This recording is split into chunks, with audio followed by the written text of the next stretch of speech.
we bought the inn in August of 2014, and my history is in restaurants and coffee shops, and his history is in historical renovation. He's a contractor. So this was a nice pairing of the two of our skill sets. I was out for a run and I came home and I said, I think I heard that the inn is for sale. Now, the great backstory is that we got married here in 2009.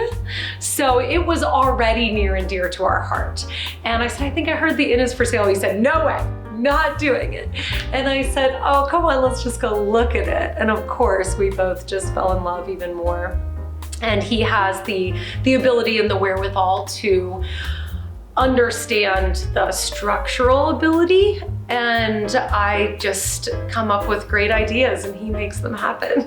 I do want people to feel as though they've come to a place that they've never come before. So I also want that for our clientele that has been coming here for 20, 30, 40 years. I want them to have this base of familiarity where they're like, this is my place, but also to really appreciate the upgrades that we've done. So the upgrades in the bar, in the restaurant, and in the rooms, and the new bathrooms, to really feel like that's seamless. Like, I don't want it to be a shock to the system. So I've tried to be very delicate with that. So the part of the building that's located directly behind me is the 1834 side of the building. And when that was built, it was built as a private home. And it existed for almost 100 years until they built the rest of it going west. So the whole rest of the building here was built in 1928 to open in 1929. Most of the furniture that exists in rooms will either stay there in some form, or I will use other antiques that we have in the hotel in that room. So I always make sure that there are original antiques to the hotel in the room. And then I actually have a really fun process. Whenever we renovate rooms, I go downtown and I go to as many stores as possible downtown. So I go to Robert's Antiques and I get a rug. And then I go to Patina, which is this really cool vintage kind of place, and I find a really interesting piece there.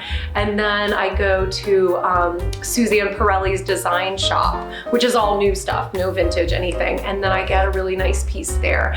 And then I try to put all these things together in the room to create a style that I think is uniquely ours and uniquely dedicated to our beautiful town. Something far down the road, but near and dear to my heart, is the carriage out front. I have a fantasy of maybe getting it closed in with glass or something to maintain it for the future, because it is from the 1800s and it is a beautiful old carriage. We are really honored to have this project, to be able to invest in a building that it is iconic. It's iconic for our state. It's an important, beautiful old building that if it doesn't have the kind of maintenance that we're able to give it, it just begins to fall into the ground. So we are really honored to be the caretakers of this place.